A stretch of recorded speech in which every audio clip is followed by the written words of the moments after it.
Since I can remember, I've loved running.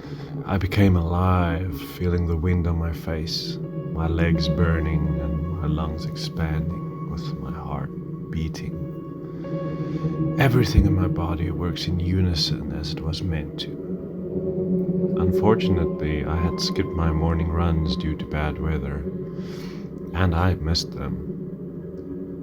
Crankiness quickly got the best of me, and I saw a snappy version of myself whenever the days between my runs were too far apart. Now on the road, there was no sign of a bad mood. I felt the sweet thrill of adrenaline pumping through my veins, and I pushed myself even further, deciding to take the extra detour past the train tracks. I sped up as my favorite pop song started blasting in my ears. I remember that I was smiling until I saw it. The scene that would change my life forever. At the time, I didn't realize the full impact that second would have on my life. If I had known, I would have looked the other way, or better yet, I never would have chosen the longer route. I came to a quick halt as I saw something that seemed oddly out of place. It took my brain a few seconds to make sense of it all. Here, in front of me, to the side of the train tracks, lay a boy. He couldn't have been older than 13, I thought as I approached. At first I thought he had fallen and was just a bit slow on the rise. Then I realized he was bleeding. My heart skipped a beat as I removed my earphones and heard his muffled cries. I approached him nervously and cautiously as if I was approaching a wounded animal. Are you okay? What happened to you? I asked as my pulse quickened even more. I saw his face as he turned his gaze to me. His big eyes spoke of discomfort and sadness. I've been attacked. Can you help me? It's so heavy on my chest. Please. He said in a barely audible voice. I saw that he was balancing a big brick on his stomach. I removed it and instantly felt a hot, sticky liquid spreading to my fingers. Blood. This boy has been assaulted with this brick. Who would do that? Who would be so cruel to attack a boy and then leave him to suffer with the weapon of his downfall placed on his person?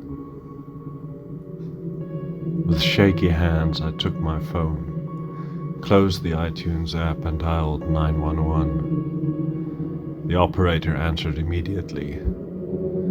She sounded like the kind of lady who would have given this kid a Mars bar and a big hug. Warm and loving. I gave her all the information while holding the boy's hand and looking at his suffering face. My heart bled for him as the soil that surrounded his head became stained with shades of crimson. Please, can you stay with me until they arrive? I don't like to be alone. He pleaded. I nodded my head, feeling the warmth of my tears as they started running down my face. It felt like an eternity before the sirens became audible.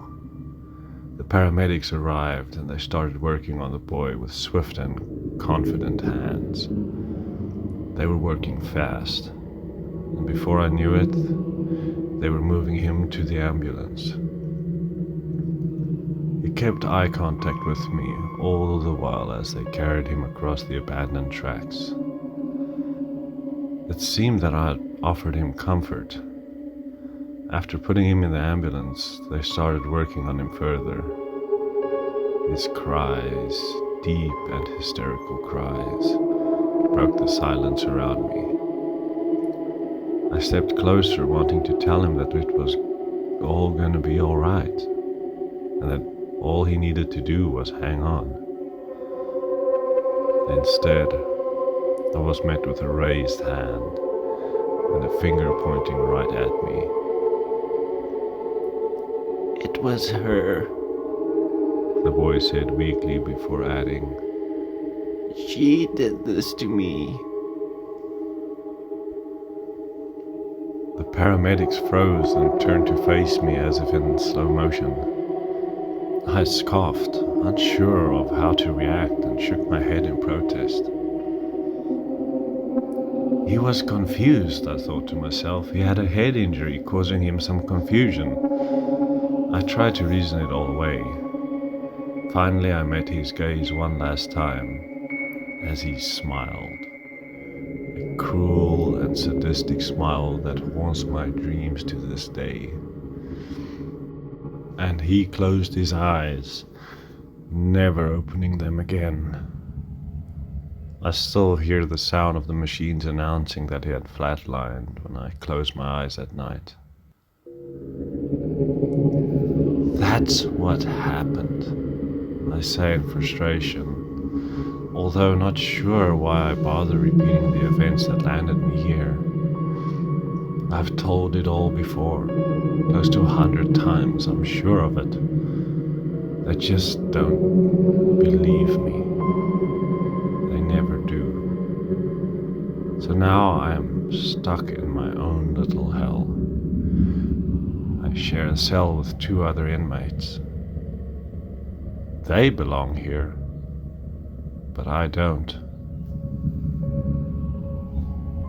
The state-appointed lawyer sighs and sits back in his chair before placing his overpriced pen on the table. It wasn't hard to see that he was disappointed with what I told him once again. The truth isn't enough for him to create an effective defense, it seems. He is dressed neatly in a press suit that matches his piercing blue eyes.